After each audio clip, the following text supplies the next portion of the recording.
Hey boys and girls, let's do chart 13. Say it with me, ready? F-U-L, full in beautiful. A-R-E, air in care. This is a tricky one. Whoop! I'll do it this side. T-A-I-N, 10. Say 10 in mountain. U-R-E, ewer in pure. It's a bumper word too.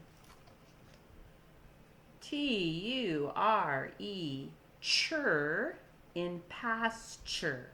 Pasture. W-A-R, war in warm. T-I-O-N, shun in nation and fraction.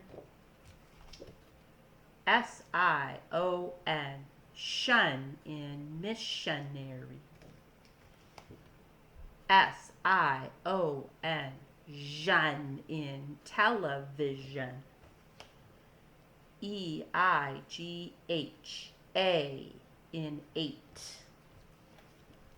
O-R, in sailor. On the orange chart, O-R says or. But on chart 13, O-R says sailor. Because you don't say sailor, right? That sounds weird. Okay, same with A-R.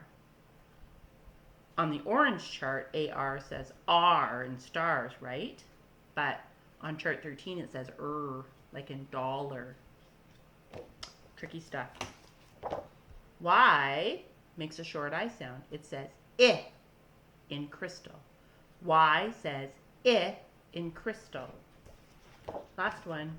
E-R-R, air in cherry. You say it. E-R-R, air in cherry. Good for you. Okay, now we're going to start learning the sounds a little bit more carefully from chart 13. So this is a word ending because I see the hyphen in the front. Can you say F-U-L, full? You try it. F-U-L, full in beautiful. Beautiful. That is a big word. Beautiful. Let's say it one more time. Ready? F-U-L, full in beautiful. Now remember, because it's a word ending, that means I can cover it up.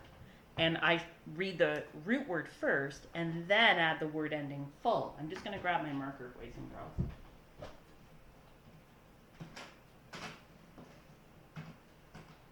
Because what I'm going to do is make sure that I underline the root word and circle the word ending full. Because that will help. Then I can actually, I'll use this little card to cover it up. Do you see that root word? Joy, joy, and then add full. Joyful. Yep. Try this one. That's a bumper word, isn't it? So E hops over S and makes you say you. Use. Now add full. Useful. Something that is full of use is useful. How about that root word over here? Thank. Thank. Now add full and you get thankful. I have a thankful heart. Okay, how about this root word? Sk. Sk-ill.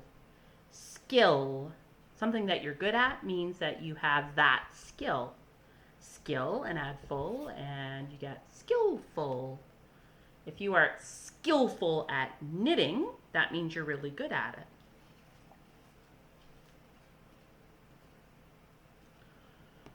Okay, there's the root word for that word, which happens to be a mouse word. So A is going to say its own name. A. Can you read that word? Faith. Now add full and you get faithful. Okay? God is faithful to us, isn't he? That means he's always the same. Yesterday, today and forever. He is faithful to us. We can trust him. Okay, let's do the last one. Read that root word. Help. Help. And then add full, you get helpful. Okay? If you are helpful to your mommy in the kitchen, you help with the dishes, or you vacuum, or you babysit your sister or brother, that means that you are full of help, so you are helpful. So that's our sound for today, F-U-L, full in beautiful. So you'll be circling that in your special sounds booklet, right? On Monday, May 25th. I want you to go through and underline the root word, just like Mrs. Card did, and circle the word ending, full, and then go through and read all the words. I heard Merrick do it the other day. Did a great job. Good for you, Merrick. Now, we need to talk about the new rule that you're going to have to follow for capitals on your seat work today. So your seat work is the same. You're looking for word keys, A-R-R, E-R-R, U-R-R, I-R-R, O-R, or, O-O, oo, or U-E, oo, or you. Okay, you can say its own name there. So circle the word keys and then write the number. How many word keys did you find? And then don't forget to read them to mom or dad. Build me some compound words. Okay, at the bottom, see there? Oh, look, a gumball machine. Gumball. That's a clue. Then on the back, you have to write me a question about beavers. Start your sentence with a question word, followed by a plural noun. End with a question mark. Question words. What, who, how, why, where. And look, I put some juicy words that you can use in your question about beavers. Ooh, chew, swim, slap. There's a good question. I have it in my brain, but I'm not going to say it out loud because you might think of it. Splash. Oh, G-N, aw, gnaw means chew. Dive and, oh, two D's in the middle. Read the first beat. Add, pad, dull, paddle. Here's an example. How do beavers build dams? Question mark. So don't use that as your question. You have to come up with your own question. Boys and girls, some of you I've been writing to in your emails about looking here for words that you're not sure how to spell, but you know they're on our word wall at school and they're on our page here. So you shouldn't be spelling words like could and says and has wrong because they're right there in front of you. So if you're not sure how to spell words that you should know, look here. Don't just quickly try to spell it from your memory if you're not sure, because I want you to learn the correct way. Okay, then when you get to the bottom, it says new, and there is a new rule today. Punctuation and capitalization. All proper nouns. What is a proper noun? Guess what? Easy breezy. It's your name. Anybody's name is a proper noun. Okay? Begin with a capital letter. Review. The word I is always capitalized, and so is the first word in every sentence, which we knew. Review. Question sentences end in a question mark. Instructions. Read the sentences below. Circle the missing capital letters. Put an exclamation mark, question mark, or a period at the end of the sentence. And guess what? You can certainly go through and you can circle the first word in every sentence because you know that's a rule. But you can't just leave it there. You have to read the whole sentence because now you have to look for words inside the sentence that need capitals because look, we're learning lots of rules about capitals. Rules for capitalization. First word in a sentence, easy breezy. But there's also I. Whenever you're talking about yourself, it's always a capital, even if it's in the middle of a sentence. And now we've learned all proper names begin with a capital letter. Here are some examples of sentences with proper names. So I wrote them about Sarah and Adam and Oscar and Zoe. See Sarah practice her, what's blowing here? Piano for her piano test. So I remembered to put a capital on C right there. But then I also put a capital on Sarah because that's her name, and names always get capitals. Okay? I underlined it too. You don't have to do that. But I just wanted to make sure that you could see the name inside the sentence. Okay, here's another sentence with names in it. Mrs. Card wondered if Adam was outside on the trampoline. So Mrs. Card, my name has two parts. It has a title of respect, Mrs., and then my name, Card. So both parts get a capital.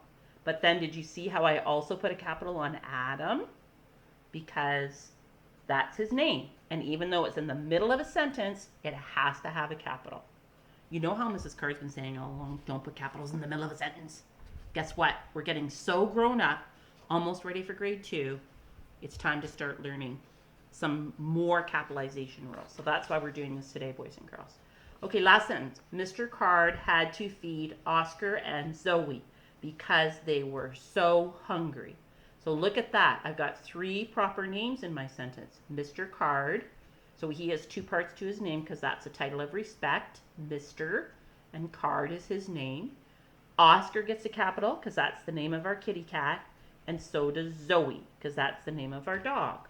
Okay, so proper names, that just means names of people, places, and things, really, pets, get capitals. So when you go to do your sentence, you're going to obviously circle the first letter in each word, in each sentence, but then you have to read the whole sentence to decide, are there names inside these sentences that I should be putting capitals on or circling? And then, of course, you have to read it because you have to decide what kind of punctuation it gets. So let's read sentence number 1. Why do cats purr? Did you hear my voice go up? And I see a question word.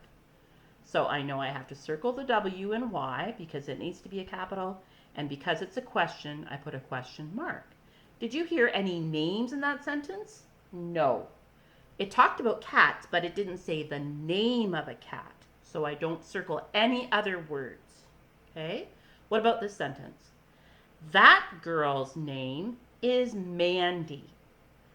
That girl's name is Mandy. What gets a capital? That, because it's the first word in a sentence. So make sure you put a circle around it. Okay? But did you see Mandy at the end? Ooh, that has to have a capital because that's her name. So you're going to circle the M. And then what kind of punctuation? That girl's name is Mandy. I'm telling you what her name is, so that gets a period. Okay, I've done the first 2 for you. Now you do the last 3. Bye, boys and girls.